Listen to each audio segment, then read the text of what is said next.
તો તમે એવું માની રહ્યા છો કે વસાવા ચૂંટણી લડે? આ તો ગોઠવણની રાજનીતિ છે, એટલે ક્યારે કોને ક્યાં ગોઠવાઈ જાય ને. બીજું, ખાલી રાજકીય મોટા માથાઓની શું મહેચ્છા છે? રાજુ કરપડા જેવી પરિસ્થિતિનું નિર્માણ થાય એવી શક્યતા તમને લાગી રહી છે? લઈ જનારા પણ જો હોંશે હોંશે લઈ જશે, જનારો પણ એટલું પાકે પાયે બધું કરીને જ જશે. અને બીજું ભાઈ કે આ વિસ્તારમાં આના જેવો નેતા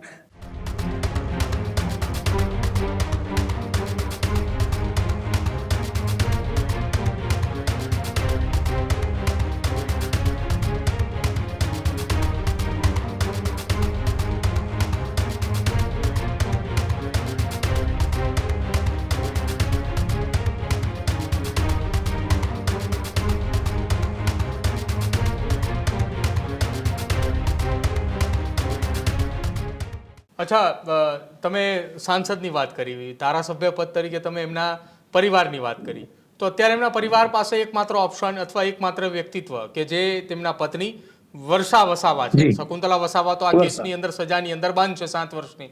જો એ ચૂંટણી લડવા માટે જાય તો પણ એ ન લડી શકે તે પ્રકારની સ્થિતિ છે, કેમ કે 2 વર્ષ કરતાં વધારે સજા હોય તો એ તો લડવાના તો છે નહીં. સ્ટે આવવો એ હજી એ ન્યાયિક પ્રક્રિયાની વાત છે.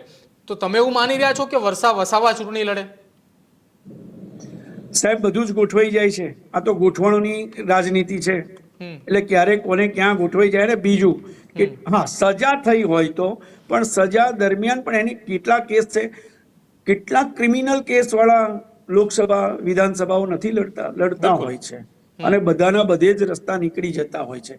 ખાલી રાજકીય મોટા માથાઓની શું મહેચ્છા છે, એમની શું નીતિ છે, એના પર બધો આધાર રાખે છે. અને એ તો માની લો કે વર્ષાબેન ના લડે તો બીજા બેન લડશે, એમાંથી કોઈક તો લડશે.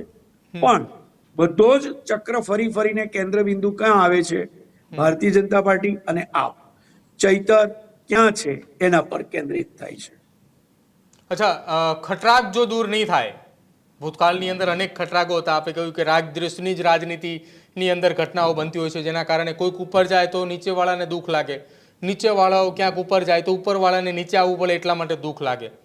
રાજુ કરપડા જેવી પરિસ્થિતિનું નિર્માણ થાય એવી શક્યતા તમને લાગી રહી છે? ના, ચૈતર વસાવા માટે એવી પરિસ્થિતિનું સર્જન નહીં થાય. હા, લઈ જનારા પણ જો હોંશે હોંશે લઈ જશે, જનારો પણ એટલું પાકે પાયે બધું કરીને જ જશે. અને બીજું ભાઈ કે આ વિસ્તારમાં આના જેવો નેતા છેલ્લા 20 વર્ષમાં પહેલા હતા. મનસુખભાઈ આવ્યા, મનસુખભાઈ રહ્યા, એમની સાથે અને એમની પહેલા છોટુભાઈ વસાવા હતા. છોટુભાઈ વસાવા બી લોકસભાઓ લડ્યા, લોકસભામાં જીત્યા નથી, પણ એમની રાજકીય નીતિ અને વ્યવસ્થાનું એ કંઈક જુદું હતું. ચૈતર વસાવા છોટુ વસાવાનો જ શિષ્ય છે, ત્યાંથી જ તૈયાર થઈને આવેલો છે, અને પીડ છે, એને બધી જ રાજનીતિ શીખી લીધેલી છે.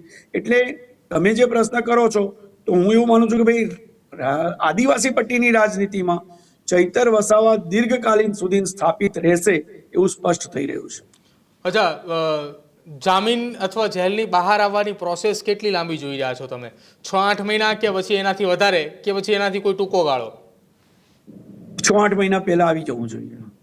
ખેડૂત ભાઈઓ છે ખેતરમાં ડ્રોન ઉડાવતા હોય છે ત્યારે આપણે એક પ્રશ્ન સતાવતો હોય છે કે જે આપણે અત્યાર સુધી જીપીએસ ટેકનોલોજી વાળા ડ્રોન વાપર્યા છે, જેથી કરીને મોબાઈલ ટાવર છે અથવા તો હાઈ ટેન્શન લાઈન પસાર થતી હોય, કોઈ વૃક્ષો હોય, ત્યારે જે જીપીએસ ટેકનોલોજી વાળા ડ્રોન છે એમાં ટકરાય અને ટ્રેસ થાય છે. પણ એગ્રીવન લાવ્યું છે જીએનએસએસ ટેકનોલોજી ડ્રોન, જેથી કરીને એ ડ્રોન છે એ કોઈ જગ્યાએ ટકરાય નહીં, પોતાની રીતે જ ડિસિઝન લે છે અને મૂવ થઈ જાય છે, જેથી કરીને જીએનએસએસ ટેકનોલોજી ડ્રોન છે એ વાપરવાનો આગ્રહ રાખો.